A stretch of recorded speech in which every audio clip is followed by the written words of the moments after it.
ہوئی۔ ولید کی نگاہوں کے سامنے موٹا گنجا انور گھوم گیا، جس کی ابھی 2 برس پہلے ہی شادی ہوئی تھی، اور تب وہ خفا سے نکاح کے لیے راضی ہو گیا تھا، مگر دل میں سوچ لیا کہ یہ رشتہ کاغذی ہوگا۔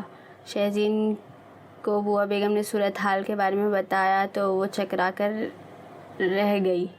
کیا مگر ولید چاچو تو بے وقوف، اب وہ تیرا چاچو نہیں ہے۔ بوا بیگم نے گھر کہا، مگر بوا وہ بیٹی یہ اگر مگر چھوڑو، انور کے ابا مولوی کو لینے گئے ہیں، تم منہ ہاتھ دھو لو اور دیکھو، دماغ پر زیادہ زور نہ ڈالو، اللہ کے کام ہے، یہ سب یوں ہی ہونا لکھا تھا۔ اور پھر چند لمحوں بعد محض 3 بار ہاں کہنے سے اس کی حیثیت بدل گئی۔ کل تک ولید چاچو سے ڈرنے والی آج مسز ولید بن گئی تھی۔ دروازہ کب سے بج رہا تھا، وہ ہڑبڑا کر اٹھی تھی۔ رات جانے کس پہر وہ روتے روتے سو گئی تھی۔ دوپٹہ سنبھالتی وہ لپک کر دروازے تک گئی تھی۔ دروازہ کھولا تو ولید کو موجود پایا۔ کیا بے ہوشی کی نیند سو رہی تھی؟ وہ دانت چبا چبا کر بولتا شہزین کے اوسان خطا کر گیا۔ میں ہاسپٹل جا رہا ہوں، دروازہ بند کر لو۔ شہزین کو کچھ بولنے کا موقع دیے بغیر اپنی بات مکمل کرتا آگے بڑھ گیا۔ بات بے بات آنسو ٹپک پڑتے تھے، اور اب بھی ایسا ہی ہوا تھا۔ صبح کے 9 بج چکے تھے۔ کام والی ماسی بھی آ چکی تھی، اسے اور گھروں میں بھی کام کرنا ہوتا تھا، اسی لیے فٹافٹ کام نپٹا دیا کرتی تھی۔ شہزین کو بھوک محسوس ہو رہی تھی۔ فریج میں سوائے اس کھانے کے جو ولید رات کو لایا تھا اور کچھ نہ تھا۔ اس نے تھوڑا سا کھانا نکال کر اوون میں گرم کیا، چائے بنائی۔ ناشتے سے فارغ ہو کر وہ لان میں چلی آئی۔ اتنا بڑا گھر کاٹ کھانے کو دوڑ رہا تھا۔ اپنی تنہائی اور بے بسی پر وہ کافی دیر آنسو بہاتی رہی تھی۔ یہ سب تمہاری وجہ سے ہوا ہے، دل ہی دل میں حارث سے مخاطب ہوئی۔ کچی عمر میں ہی اس کے دل کی سادہ پلیٹ پر حارث کا نام لکھا گیا تھا، اور اب اس کے لیے اسے بھلانا بے حد مشکل ہو رہا تھا۔ اس کی تمام تر بے اعتنائیوں اور بے وفائیوں کے باوجود ولید کا خیال دل میں آتے ہی وہ سہم جاتی۔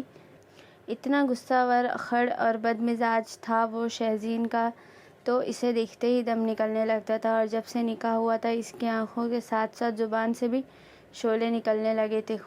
خدا خدا کر کے اتنے لمبے دن کا اختتام ہوا۔ شام 5 بجے کے قریب ولید گھر آیا تھا۔ شہزین نے چپ چاپ رات کا بچا کھانا گرم کر کے میز پر لگا دیا تھا۔ آج کچھ پکایا نہیں؟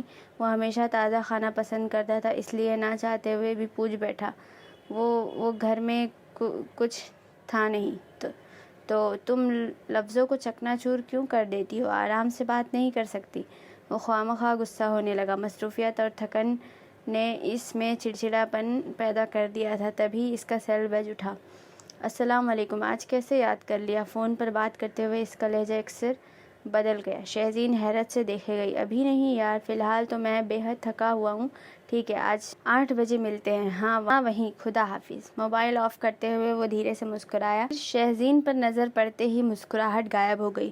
تم ابھی تک یہاں کیا کر رہی ہو؟ وہ گڑبڑا گئی۔ چائے بنانے کا سامان تو گھر میں ہے نا؟ ولید کے پوچھنے پر شہزین نے اس بات میں سر ہلا دیا۔ 1 کپ چائے بنا دو، اگر گرا نہ گزرے تو۔ حکم بھی دیتا تھا اور طنز کے نشتر بھی چلاتا تھا۔ شہزین جلتے بھنتے چائے کا پانی رکھنے لگی۔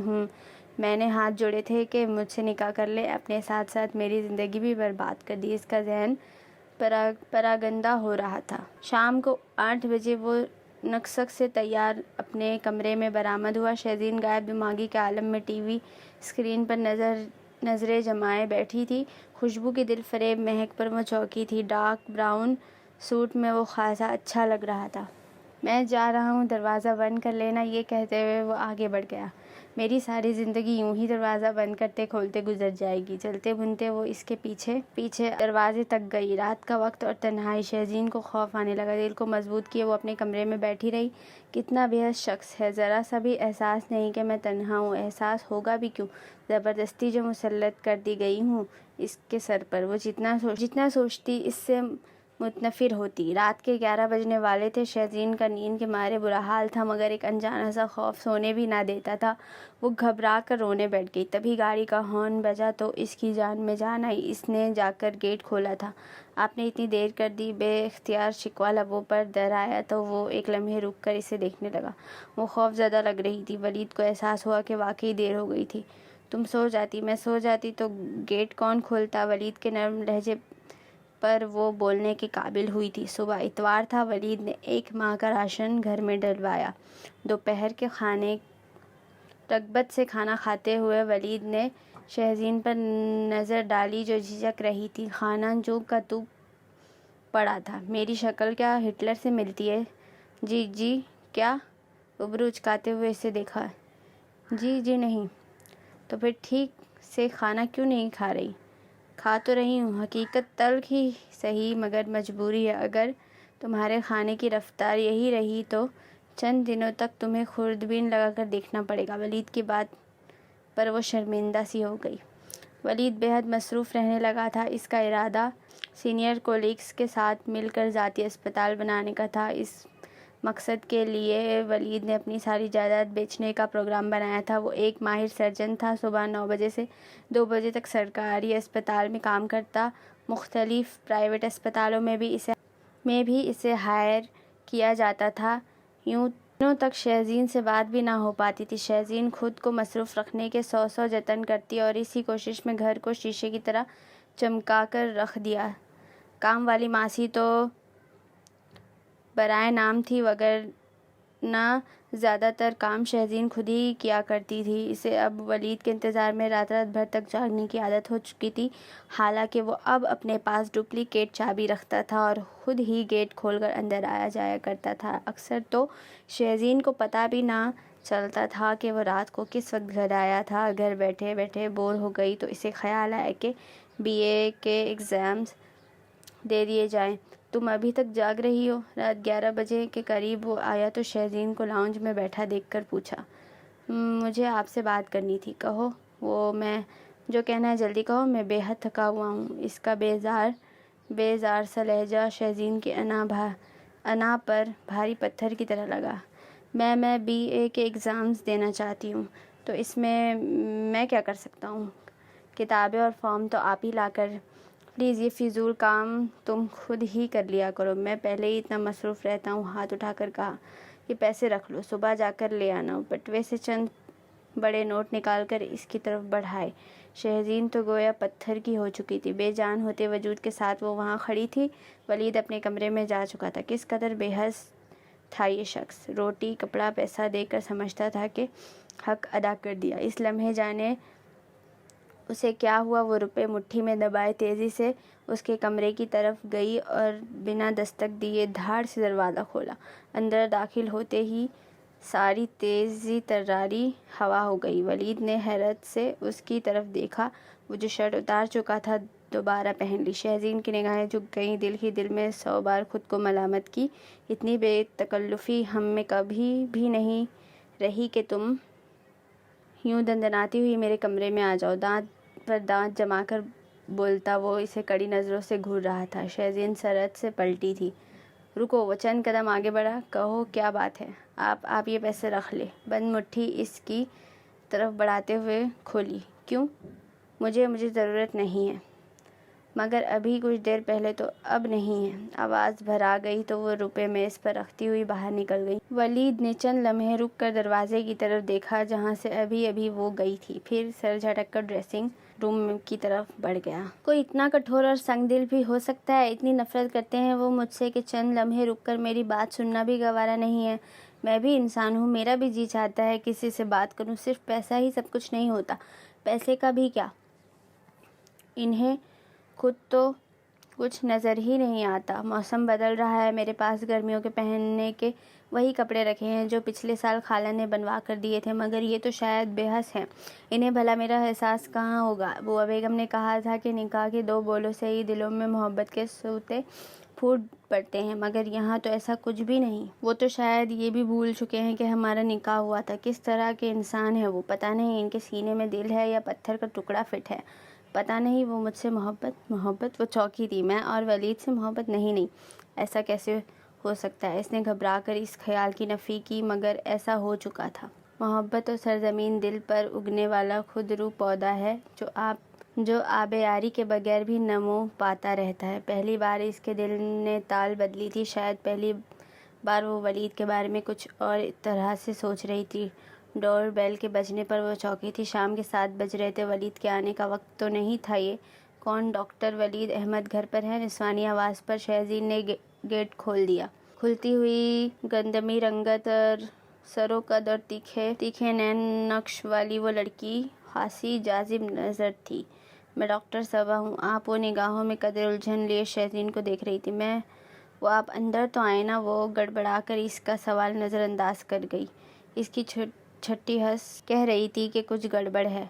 جانے ولید نے اس کا تعارف بطور بیوی کے کروا بھی رکھا ہے یا نہیں۔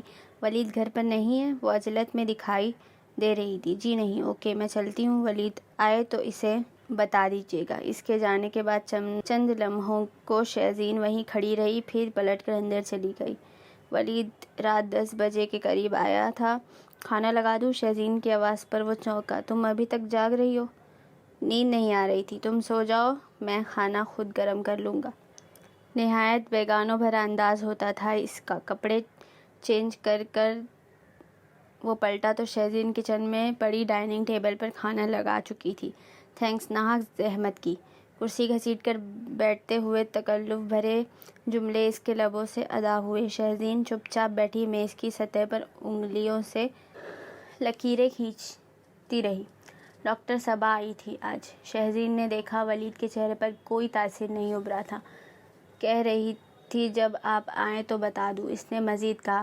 مل چکا ہوں، اس نے ہنکارا بھرتے ہوئے کہا۔ شہزین کو اس کے رویے سے جانے کیوں تکلیف سی محسوس ہوئی۔ وہ خاموشی سے اٹھ کر باہر نکل گئی۔ رات کے 2:30 کا وقت ہوگا جب ولید کی آنکھیں ایک عجیب سے احساس سے کھلی تھی۔ شاید لائٹ چلی گئی تھی۔ پنکھا بند ہو جانے کی وجہ سے کمرے میں حبس ہو رہا تھا۔ جاتی بہار کے دن تھے۔ موسم کی شدت میں گرمی بڑھتی جا رہی تھی۔ ولید نے اندازے سے اٹھ کر کھڑکی پر پڑے بھاری پردے کھسکائے اور دونوں پٹ وا کر دیے۔ بارش ہو رہی تھی اور ہوا خاصی خوشگوار تھی۔ تبھی اسے شہزین کا خیال آیا۔ نزہت کے منہ سے اس نے اکثر سنا تھا کہ شہزین ایسے موسم سے بہت ڈرتی تھی۔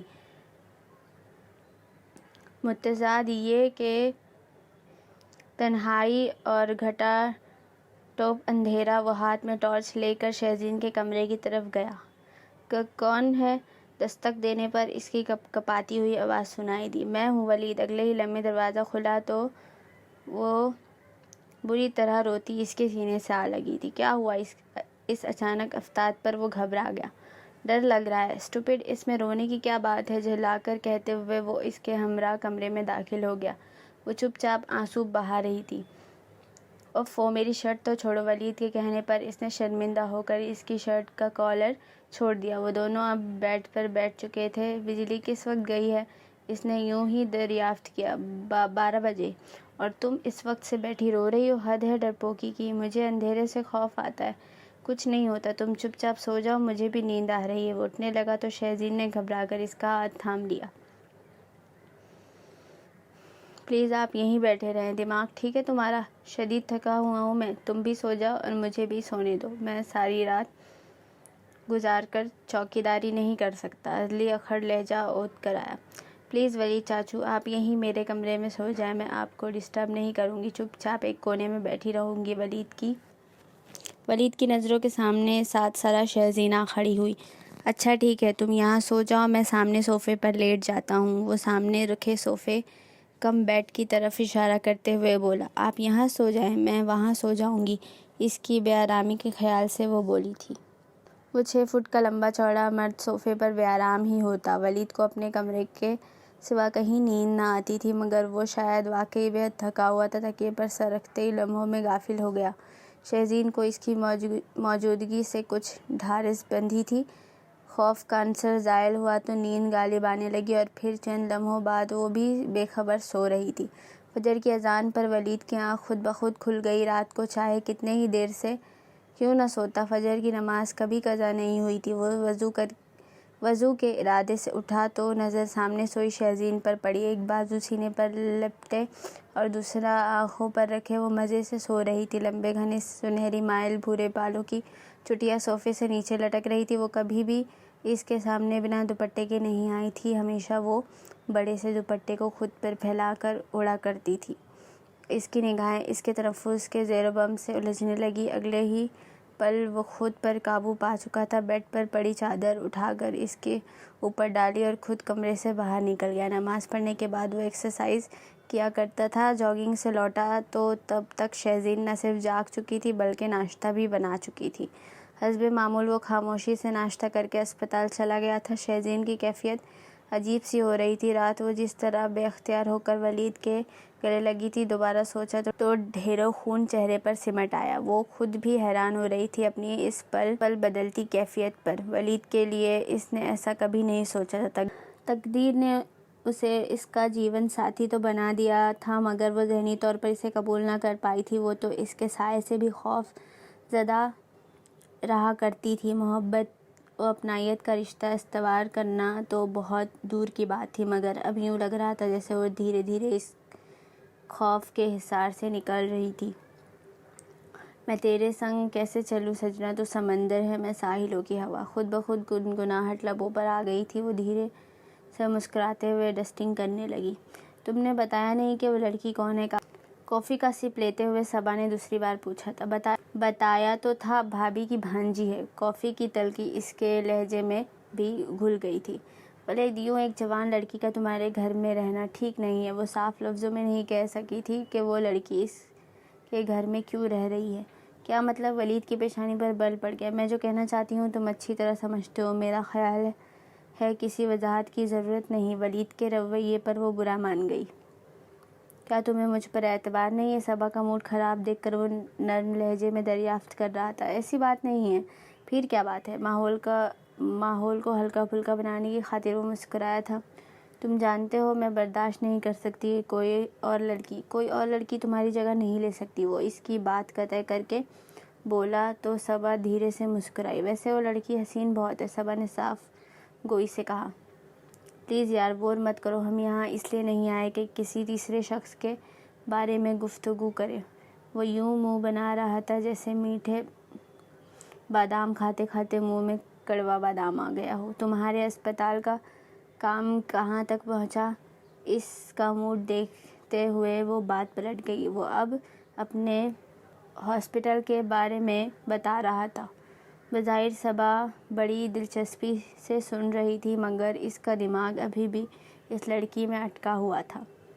ولید اور صبا کی دوستی ہاؤس جاب کے دوران ہوئی تھی۔ رفتہ رفتہ یہ دوستی محبت کے سانچے میں ڈھل گئی اور دونوں کو پتہ ہی نہ چلا۔ گھر میں ہر وقت تیوریاں چڑھائے رکھنے والا ولید احمد ہر بات صبا سے شیئر کیا کرتا تھا اور یہ اور بات تھی کہ اس نے کبھی بھی اپنے گھر یا ساتھ رہنے والے افراد کا ذکر اس سے نہیں کیا تھا۔ نصرت بھابھی کے انتقال کا ہفتے بعد اس نے صبا کو بتایا تھا۔ صبا کو ہمیشہ اس سے یہی گلہ رہا تھا کہ وہ اپنے گھر والوں کے بارے میں کچھ نہیں بتاتا تھا۔ میں تنہا تھا اور ہوں مگر تمہارے آنے کے بعد یہ تنہائی ختم ہو جائے گی، اور یہ کہہ کر بات ختم کر دیتا تھا۔ وہ ابھی تک چاہتے ہوئے بھی صبا کو اپنے اور شہزین کے نئے تعلق کے بارے میں نہیں بتا پایا تھا اور شاید وہ بتانا بھی نہیں چاہتا تھا۔ وہ ارادہ کر چکا تھا کہ جلد ہی وہ اس کاغذی تعلق سے نجات حاصل کر لے گا۔ کیسے، یہ سوچنا ابھی باقی تھا۔ صبا وہ پہلی لڑکی تھی جو اس کی بے رنگ زندگی میں بہار کا پیغام ثابت ہوئی تھی۔ شادی ابھی اس کے پروگرام میں شامل نہ بھی مگر جلد یا بدیر اسے صبا سے ہی شادی کرنی تھی۔ نصرت کی اچانک موت نے سب کچھ بدل دیا تھا۔ شہزین سے نکاح، اف خدا، کاش میں اس وقت نہ مانا ہوتا، پھر اسے کسی ہاسٹل میں کمرہ دلوا دیتا۔ شہر میں بیسیوں ورکنگ ویمن ہاسٹلز کھلے ہیں۔ کتنا بیوقوف ہوں میں، یہ خیال مجھے پہلے کیوں نہیں آیا؟ ڈرائیو کرتے ہوئے اس کا ذہن سوچوں کے گرداب میں پھنسا ہوا تھا۔ اس کا موڈ بری طرح آف ہو چکا تھا۔ کھانا لگاؤں؟ لاؤنج میں قدم رکھتے ہی پوچھا گیا۔ نہیں، سرد سے لہجے میں کہتا وہ اپنے کمرے کی طرف بڑھ گیا۔ شہزین، چند لمحے ہی گزرے ہوں گے کہ ولید کی دھاڑ پر وہ اچھل کر رہ گئی۔ اس نے پہلے کبھی بھی ایسے نہیں پکارا تھا۔ جی، اس نے ڈرتے ڈرتے اس کے کمرے میں قدم رکھا۔ میری کتابوں کو کس نے ہاتھ لگایا تھا؟ اس کا چہرہ غضبناک ہو رہا تھا، آنکھوں کی سرخی بڑھ گئی تھی۔ وہ میں نے بری طرح خوف زدہ ہو گئی تھی۔ کس کی اجازت سے؟ صفائی کرنی تھی۔ الفاظ ٹوٹ ٹوٹ کر ادا ہو رہے تھے۔ سرمئی آنکھیں بھر آ گئی۔ خبردار جو آج کے بعد میرے کمرے میں قدم رکھا، زندگی عذاب بنا دی ہے، میری خواہ مصیبت گلے پڑ گئی ہے۔ اب کھڑی میرا منہ کیا دیکھ رہی ہو؟ جاؤ دفع ہو جاؤ یہاں سے۔ وہ گررایا تو شہزین سہم کر دروازے کی طرف لپکی تھی۔ اور سنو، تم مجھ پر مسلط کی گئی ہو اور میں خود پر مسلط کی گئی چیزوں کو پسند نہیں کرتا، اس لیے بہتر ہوگا کہ تم اپنی اوقات میں رہو۔ اتنے دنوں کا لاوا آج ذرا سی بات پر پھٹ پڑا تھا۔ شہزین منہ پر ہاتھ رکھ کر روتی ہوئی باہر نکل گئی۔ اتنی نفرت، اس قدر اہانت، ذلت کے احساس سے وہ تھرا کر رہ گئی۔ ولید احمد، تمہارے سینے میں دل نہیں، پتھر ہے، پتھر۔ ایک پتھر دل انسان مسیحا کیسے ہو سکتا ہے؟ تمہاری تو زبان ہی سب سے بڑا نشتر ہے۔ ڈاکٹر تو بہت رحم دل اور خوش اخلاق ہوتے ہیں، مگر تم تکیے میں منہ چھپائے وہ بری طرح رو رہی تھی۔ اس دن کی ذلت کے بعد شہزین نے ولید سے مخاطب ہونے کی غلطی دوبارہ نہیں کی تھی۔ ناشتہ خانہ سب اسے وقت پر مل رہا تھا، مگر شہزین منظر سے ہٹ جاتی تھی، چپ چاپ بنا کہے اس کے کام کر دیتی۔ کپڑے البتہ وہ پہلے بھی خود استری کیا کرتا تھا۔